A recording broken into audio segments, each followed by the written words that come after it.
Russia's President Vladimir Putin. Spulapaforex Shutterstock after playing into Russia's hands on Syria, the Trump administration now risks repeating the error in Ukraine, where diplomatic discussions over a Russian initiative are heating up.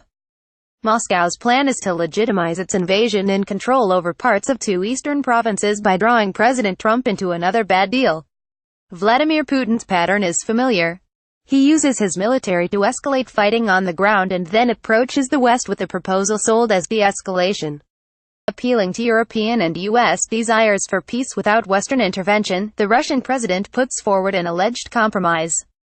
But in the details, Putin's proposals are really designed to divide his adversaries and cement his gains. Such was the case in September, when Putin introduced a proposal for peacekeepers inside eastern Ukraine, where Russia continues to fuel a violent separatist uprising that has resulted in more than 10,000 deaths and displaced more than 1.5 million people since 2014. Ukraine, European powers, and the United States all decided to engage Moscow on the idea. But as Ukraine's foreign minister, Pavlo Kylimkin, told me at the recent Halifax International Security Forum, Putin's plan really isn't for peacekeepers at all.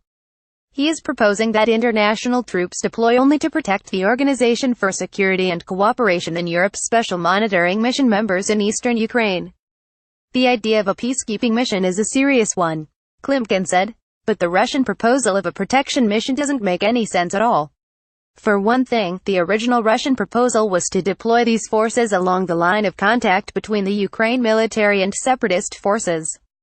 As the Ukrainian government sees it, that is simply Putin's way of fortifying the reality that Russia created on the ground. Nevertheless, Ukraine's international supporters are taking the proposal seriously. German Chancellor Angela Merkel called Putin in September and persuaded him to yield on one point. Putin agreed the international force could be deployed not just along the contact line. That gave Western governments confidence a genuine negotiation with Moscow was possible. Secretary of State Rex Tillerson spoke about the idea with Ukraine President Petro Poroshenko on November 4. Kurt Volker, the Trump administration's part-time special envoy for Ukraine, met with his Russian counterpart Vladislav Surkov on November 13 and proposed a counterplan. The U.S. idea, Volker told me, is to create a true UN peacekeeping force that would have not only free reign but also security authority throughout contested areas. The force must have access to the Ukraine-Russia border and not have any Russian personnel in it, he said. Moscow rejected 26 out of 29 of the paragraphs in Volker's proposal. But Volker said he intends to keep negotiating. He said the peacekeeping plan represents the best hope to return to Minsk II, a peace agreement that both Ukraine and Russia pledged to follow. That process is stalled primarily because Russia won't honor provisions mandating a ceasefire, the removal of its heavy weapons from eastern Ukraine and access to the border. Russia still won't even acknowledge that it has forces on the ground in eastern Ukraine, much less remove them. But the U.S. strategy is based on the assumption that Putin is looking for, or at least considering, a way out of his financial and military commitments in eastern Ukraine.